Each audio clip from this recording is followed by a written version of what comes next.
This is Rebecca Dirks from Premier Guitar Magazine, and we are at GearFest 2008. We're just about to head inside the Performance Theater to check out some demos by Greg Koch of some Fender instruments, so let's go check it out.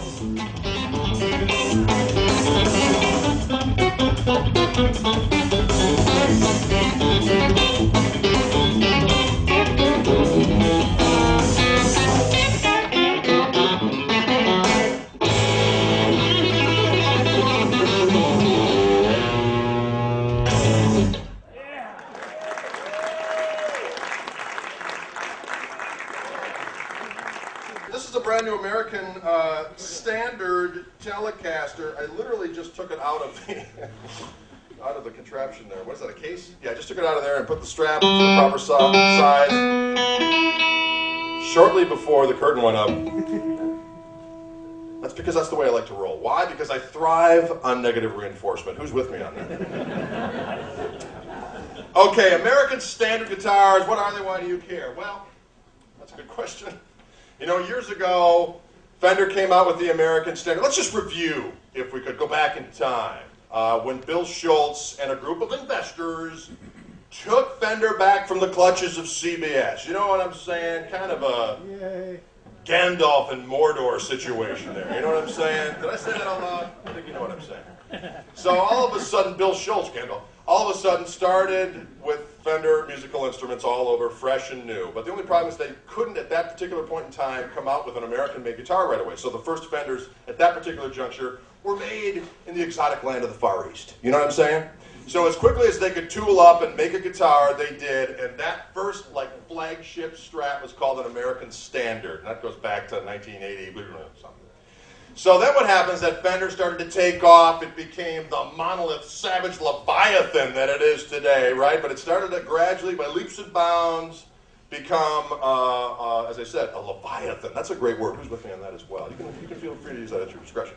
But anyway, so what happened was a few years back, I think it was in the year 2000, ladies and gentlemen, perhaps 1999-ish, Fender had this brand new facility that came online in Corona, California, which enabled them to have the quality control like never before known to man or beast. You know what I'm saying? And so they decided to retool and redevelop their standard line of instruments. The Strat, the Tele, the P-Bass, your Jazz Bass. And at that point they were called American Series guitars. Who remembers that? Anybody? Bueller? Anybody? Okay.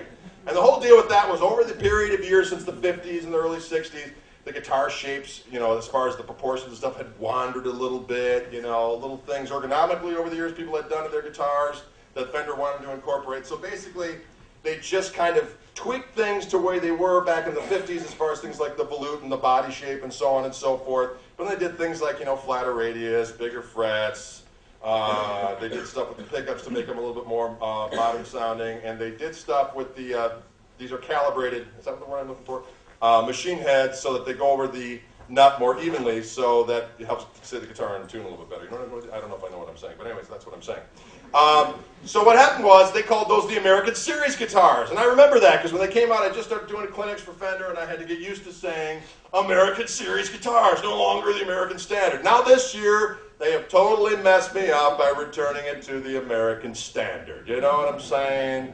And basically what they did is they took it a step further. They made the quality control a little bit better, the finish on the necks a little better. They rounded off the edges. They were just able to up the ante a little bit so that the regular flagship guitars. Now there's a million Strats and Teles that are available. You know what I'm saying? You look at the Fender catalog, it's every pure mutation of guitar you could ever possibly imagine. But what I like to say is, this is the flagship, like standard Strat, like the state of the Strat. Wow, that's deep. You know what I'm saying? This is the guitar that Hendrix would have walked into a store and bought 5 of so they could burn them. You know what I'm saying? Just your regular Strat, that's the functional beast of the night, made in America. It's going to rock your brain instrument. And as I often do, I grab them right off the wall, and they sound great, they play great, and they look great. They smell great, too. I'm into vintage. I don't know about yourself, but I think that's important. That was Greg Koch with Fender, and we're at GearFest 2008. For more videos, visit premierguitar.com.